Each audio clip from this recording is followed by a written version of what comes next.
안녕하십니까? 몸과 마음의 치유를 지향하는 하이센 힐링 하우스가 여러분과 함께 합니다. 하이센 힐링 하우스는 가정교육, 자아성장, 인체정화 등 다양한 프로그램을 통해서 더 많은 분들이 몸과 마음의 건강을 되찾고 행복한 삶을 누릴 수 있도록 도와드리고 있습니다. 매달 심리건강, 신체건강, 자아개발 등 관련의 책들을 공유하고 있습니다. 이번 달 읽어드리는 책은 대한발효해독학회 고문이시며 인체정화 프로그램의 창시인인 김세현 선생이 지으신 5%는 이사가 고치고 95%는 내 몸이 고친다 입니다. 인체정화 건강혁명, 스스로 고치는 몸 이야기. 약 먹고 병원 다니는 것을 당연하게 생각하지 마라. 비만과 고혈압, 당뇨, 암으로부터 벗어나려면 몸부터 정화하라. 내 몸은 스스로 회복한다. 비우고 새로 채우는 인체정화 프로그램. 오늘 나누게 되는 내용은 챕터 1 의학이 발달하는데 아픈 사람은 왜 늘어날까 중에 11번째 부분이 되겠습니다. 운동 부족이 체온을 떨어뜨린다. 지난 세월 동안 인류는 수렵, 채집, 경작 등의 육체적 활동을 통해 생명을 지켜왔다. 하지만 산업혁명을 겪으면서 대부분이 육체 노동을 기계에 양보하게 되었고 현대에 들어서는 컴퓨터 앞에 앉아 보내는 시간이 늘게 되었다. 이로 인해 인체의 발열기관인 근육을 사용할 일이 줄어들게 되었는데 자연스럽게 체온도 함께 내려가게 된 것이다. 50년 전과 비교하면 현재 우리의 평균 체온은 1도나 더 떨어졌다고 한다. 육체 활동이 근간이 되는 신체기관은 뼈와 근육이다. 특히 근육은 인체 내 단백질 저장고로 생명 기능을 담보하며 수축, 이완 운동을 통해 몸이 혈류를 원활하게 해주고 발열 기능으로 체온을 유지시켜준다. 신생아의 경우 몸에 전혀 근육이 없는 것처럼 보이지만 아직 발달되지 않은 상태일 뿐 인간이라면 누구나 일정한 숫자의 근섬유를 가지고 태어난다. 비만한 사람의 경우에도 근육이 없는 것이 아니라 체지방에 가려서 겉으로 드러나지 않을 뿐이다. 근섬유는 인간의 성장과 비례하여 발달하는데 몸의 움직임과 영양 섭취가 바탕이 된다. 멧돼지의 경우 겉으로는 뚱뚱해 보이지만 일반 집돼지에 비해 운동량이 많기 때문에 근육이 벌크가 크다. 살이 많은 멧돼지가 항생제 주사 한 번 맞지 않고 산속을 펄펄 뛰어다니는 것은 근육이 체온을 높여 신진대사를 좋게 하기 때문이다. 운동을 하게 되면 근육에 자극이 가해지면서 근섬유가 찢어진다. 달리기를 하고 나서 다리가 당길 때가 있는데 이는 근육이 운동을 통해 상처를 입기 때문이다. 근육의 상처는 휴식과 영양 공급을 통해 회복되는데 운동을 하기 전보다 훨씬 강한 상태로 초과 회복된다. 이것이 근육 성장의 메커니즘이다.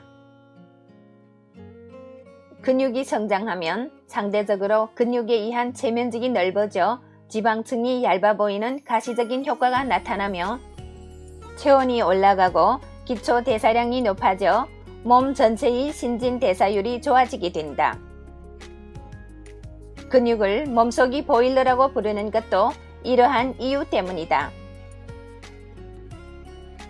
정상적인 근육량을 보유한 사람의 경우 체온이 36.5도이다. 여기서 조금만 떨어져도 신체에 이상이 발생하기 시작한다. 체온이 1도 떨어질 경우 가장 먼저 장이 피해를 입는다. 내가 어렸을 때 어머니는 아무리 더운 여름이라도 배에 이불을 꼭 덮어주셨다. 배가 차가우면 가장 먼저 효소의 활성도가 떨어지게 되는데 이는 장내 부패의 원인이 되어 배탈과 설사를 일으키게 된다. 또한 장이 운동 능력을 떨어뜨려 변비를 유발하기도 한다. 소화계 이상은 대사 이상으로 전이되므로 아무리 더운 여름일지라도 체온을 유지해야 건강을 지킬 수 있다. 현대인에게 만성질환이 흔한 이유 중의 하나가 장의 온도를 유지하지 못한 탓이다. 그 외에 피부 민감도가 올라가 아토피, 천식, 비염 등 알러지가 발생하기 시작한다.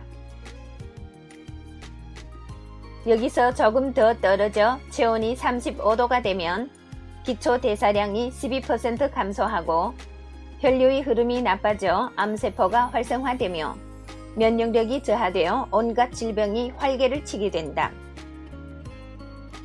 이보다 더 체온이 떨어져 32도가 되면 내장 기능이 완전히 정지하고 뇌가 활동을 멈추어 환각 등을 보게 된다. 심각한 것은 어린아이 체온마저 갈수록 낮아지고 있다는 사실이다. 원래 성장기에 있는 어린아이는 대사 기능이 활발하기 때문에 체온도 높다.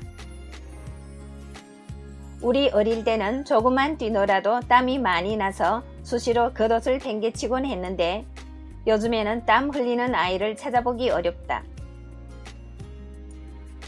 밖에 나가 노는 대신 주로 방에 들어박혀 인터넷 게임에 묶여 지내기 때문이다. 어린아이는 어른과 달리 면역체계가 완성되지 않았기 때문에 체온이 떨어질 경우 매우 위험한 상태에 놓인다. 몸이 아플 때 발열이 있는 것은 우리 몸이 효소를 활성화시키기 위해 열을 끌어올리기 때문이다. 효소는 우리 몸이 신진대사와 생명활동을 담당하는 단백질 분자로서 40도에 가까울수록 활발하게 기능한다. 효소는 백혈구 활동을 촉매하는 등 우리 몸이 질병을 이기는 데 있어 매우 중요한 역할을 한다. 무력감, 우울증 등 현대인을 괴롭히는 마음의 질환 대부분이 몸을 움직여 땀을 흘리지 않기 때문에 발생한다. 인간은 한자리에 가만히 서 있는 식물이 아니기 때문에 움직여야만 몸이 활력을 얻을 수 있다. 마음의 활력 역시 인체의 신진대사 과정을 통해 얻어지기 때문에 건강한 정신을 갖기 위해서는 몸의 활력에 기댈 수밖에 없다. 몸과 마음은 꼬리를 물고 이어지는 둥근 고리 구조로 연결되어 있어서 어느 한쪽이 침체되면 함께 나빠지는 경향이 있다. 또한 운동을 하면 직접적으로 몸속에 남아도는 당분과 지방을 연소시키는 효과가 있다. 당뇨 환자의 경우 혈관 속의 당분이 줄어들며 비만인의 경우 지방세포를 감소시키는 결과를 얻게 된다. 이처럼 현대인에게 찾아오는 많은 병의 원인은 운동의 기회가 적기 때문이다. 이러한 사실을 알면서도 많은 사람이 바쁜 일과를 핑계로 운동을 실천하지 못하고 있다. 어떻게 해야 우리는 운동 부족으로 인한 체력의 손실을 줄이고 건강을 유지할 수 있을까?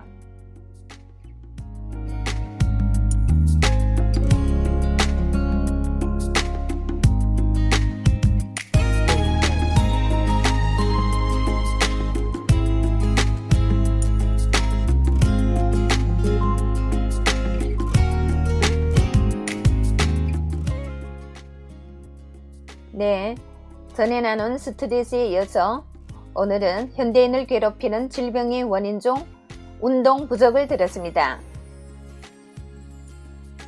운동 부족으로 인한 체온이 저하, 참으로 무시무시한데요. 사실 아이들이 체온마저도 낮아진다는 이 현실은 참으로 가슴이 아픕니다. 사실 저희도 두 아이들이 학교 다니는 것을 보면서 요즘의 아이들이 참 불쌍하다는 생각이 듭니다. 저희들이 어렸을 때는 학교에서 돌아오면 밖에서 뛰놀고 흙과 더불어 재밌게 놀았던 기억이 나는데 요즘 아이들은 돌아오면 숙제, 또 숙제. 참으로 아이들이 건강이 걱정이 되네요. 저희 집 같은 경우 아이들이 학교에서 돌아오면 제일 먼저 시키는 일이 있습니다. 줄뛰기를 시키거든요. 이렇게 매일매일 반복하여 연습을 하다 보니까 아이들이 수백 개는 손쉽게 뛸 수 있게 되었습니다. 학교 운동대회에서 항상 줄뛰기 선수로 꼽히거든요. 아이들이 건강도 지키고 자존감도 높여주고 일거양득인 것 같습니다. 손쉽게 할 수 있는 간단한 운동 방법이라서 추천을 해드립니다. 소중한 우리 아이들이 건강을 지키는 방법, 우리 부모님들 다 같이 배우시고 실천에 옮기시고 특히 운동을 많이 시킵시다. 이것으로 오늘의 내용을 마치겠습니다. 애청해주신 여러분 대단히 감사합니다. 여러분의 건강, 행복, 풍요를 기원합니다. 오늘도 좋은 하루 되시고 내일 이 시간에 또 뵙겠습니다.